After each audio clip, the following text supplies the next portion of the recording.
Hi, I'm Dr. John Minichetti. I'm currently the president of the American Board of Oral Implantology, and I'm here again for an interview this evening with Dr. Jack Piermatti, a good colleague and friend of mine, one of the most respected implantologists, world-renowned. So a little brief background for those of you that have never met Dr. Piermatti. He completed his GPR residency at St. Joseph's Hospital and Medical Center. And he also did an implant training program at Brookdale Hospital and New York University College of Dentistry. His postgraduate training is in prosthodontics from the University of Medicine and Dentistry in New Jersey. And he has placed over 18,000 dental implants, which is pretty remarkable in his career.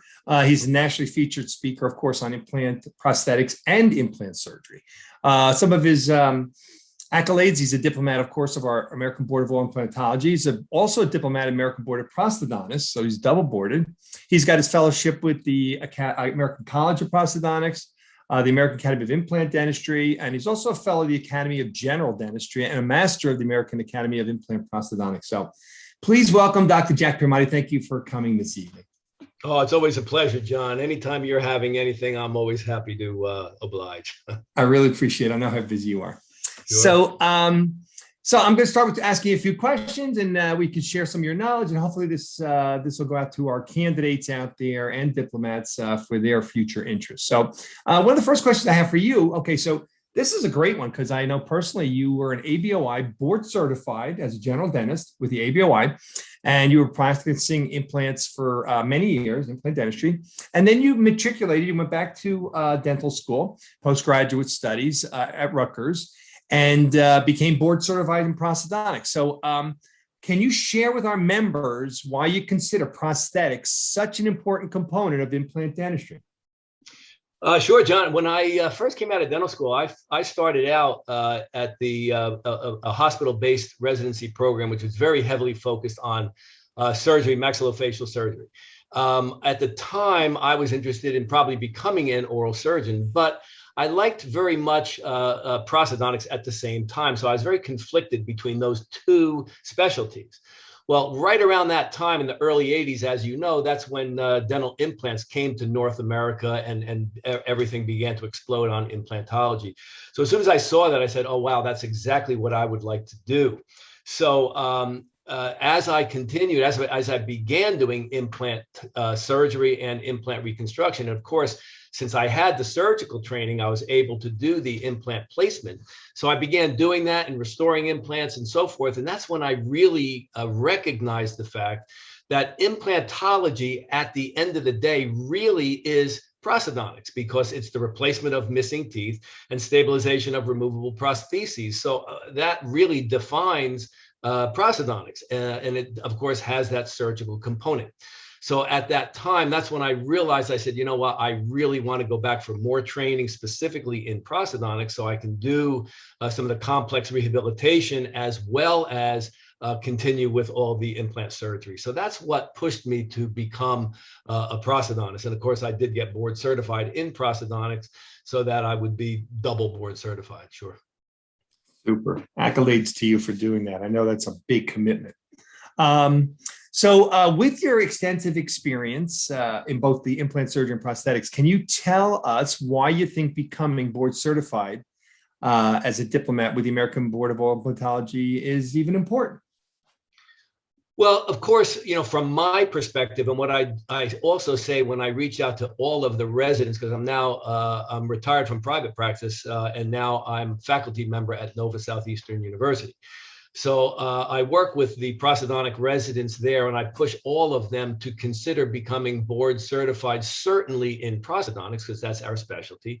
But I also push them to become board certified in oral implantology, because I do believe that any prosthodontist or any general dentist that's working right now and is involved in implant dentistry needs to have credentials. We really need to have demonstrable credentials that you can show that you have you know, at least certified or got yourself certified in implant dentistry.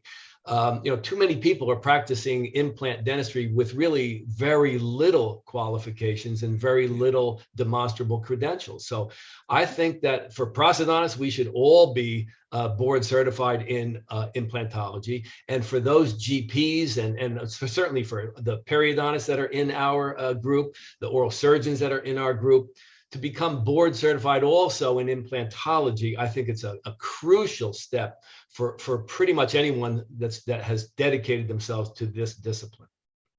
Super. Yeah. Yeah. We all know how, all of us who have gone through that process know what an undertaking it is and what an educational process it is in itself. So thank you for sharing it. It's a very big boost to your ego when you get these board certifications, because, it's something that you really work for. And it's you walk a little taller when you have that board certification. For sure. So now you're the director of a couple of maxi courses, one at Rutgers and one at Nova Southeastern. So what advice would you give to candidates who are preparing? I mean, obviously these maxi courses prepare them to become credentialed, going into their associate fellow, but how about becoming qualified for the ABOI credentialing? What further steps do they need to take? Well, whenever I see any of our maxi course people, and as you know, our maxi courses are well known, well respected throughout not only the country, but through the world. These people end up taking this course, and it's quite a commitment, not only financially, but with the time that they put in. And if they're going to go this route and they're going to expend all of the time, effort, and financial contribution to it, certainly the way I look at it, you should pursue board certification if it's possible. And I really like to see them, to do that, because I feel as though so many of them are very talented. They may feel as though they don't want to pursue a specialty such as prosthodontics, periodontics, or oral surgery. They want to do general dentistry, but yet implantology is a very important part of their overall practice and their activities. If that's the case, I certainly encourage them all the time, go for board certification and show that you have demonstrable credentials in this discipline. Super, super good idea. We want more board qualified people because it's better for the public and better for them. So now you are also on faculty at both of these universities, Rutgers and Nova. So what do you see as the future? Because I know you're involved with the prosthodontic curriculum and CODA qualifications, et cetera. What do you see as the future for dental implant education, particularly about the school settings or the hospital settings for the future? Well, the dental education is very challenged because when you and I went to dental school, the curriculum that we had is maybe half of what they're learning these days. I mean, the basic sciences are the same, but the clinical component of it with the technology that we have today is just, miles apart from what it was when I went to dental school. So considering that, there's so much for the undergraduate dental student to learn that they're just not going to learn a great deal about implant dentistry or about any particular specialty or discipline. All they can do is learn as much as can be taught to them within that 4-year time frame. So anyone who has interest in this area of dentistry, boy, you have to pursue continuing education or a structured residency program. So you have to get the training somewhere. And I encourage even dental students, I encourage them because I'm now, like I said, I'm full-time at Nova Southeastern University. And even when we have our dental students that I talk to, I encourage them if they tell me, because many of them will tell me, I'm interested in implants. I really would like to do that. So I tell them, you have to get training. This is an area you can't fool around with this. You can't just start putting implants in from a weekend course. This becomes Correct. A commitment long term. So that's my encouragement to everyone. Not only. Do you see the future of schools maybe incorporating more continuum implant courses and maybe fellowships, et cetera, as we move to the future? I think that we are seeing this at schools and at universities, but probably not part of the undergraduate curriculum. Correct. I just don't postgrad. time. But as a post-grad, fellowships, yes.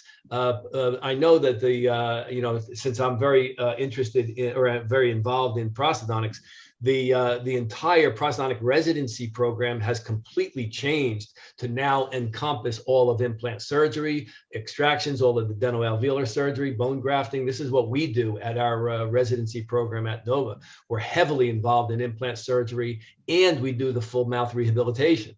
So, I mean, certainly at prosthodontic residencies. And I can tell you that at periodontal residencies and so forth, they are involved in implant restoration, and they should be, because they're going to get out into private practice. They're going to be working with their referral base, and they have to be very well trained on these areas.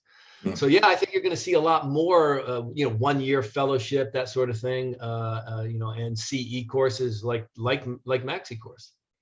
Super. Yeah, super. It's great. Bright future for implantology for sure. So you're also a past president of our American Board of Oral Implantology. So as one of our past presidents, what, from your perspective, what do you feel is important to the diplomat membership?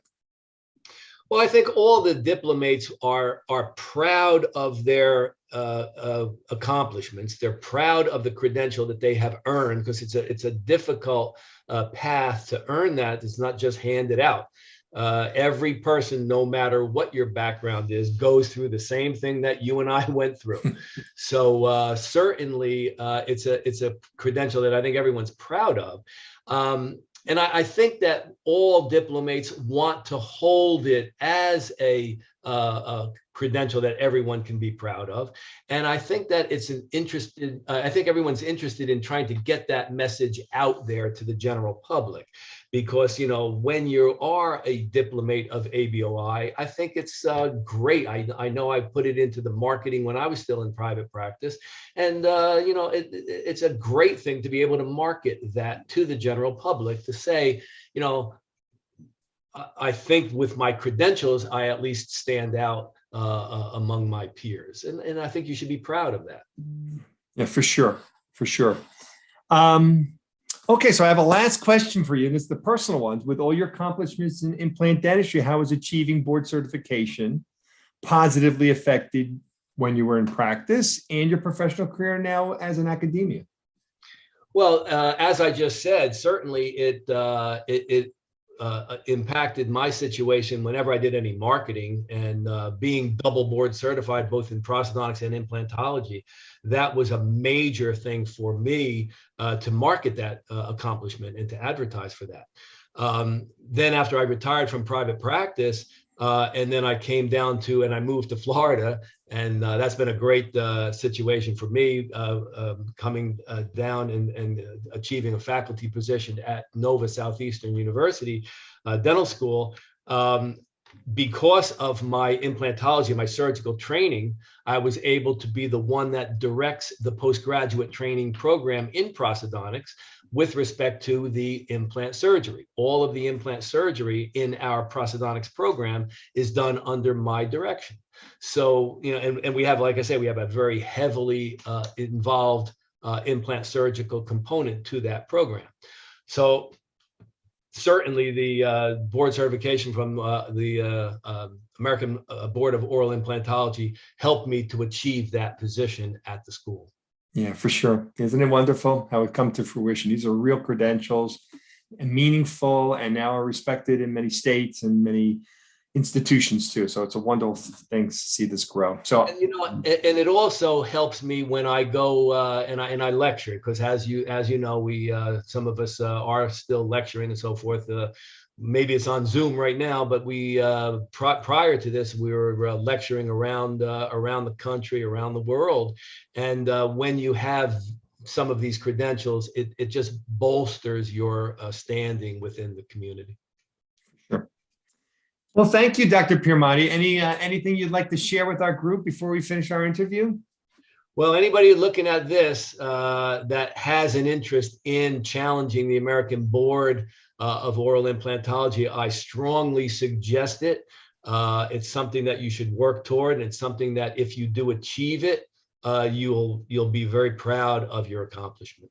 Super. Well, Dr. Piermatti, I want to thank you. I know that you're going to be participating as one of our oral examiners this year, which is going to be a virtual oral exam, our first year to do that. And we are hoping that this will continue in some part throughout the continuation of our examinations to enable other people internationally to now to take our examinations. So thank you so much for giving me all your time this evening and sharing all of your knowledge. I wish you the best, Jack. Well, you're welcome, John, and thank you for a great your great service as president of our board for this year. Thank you so much.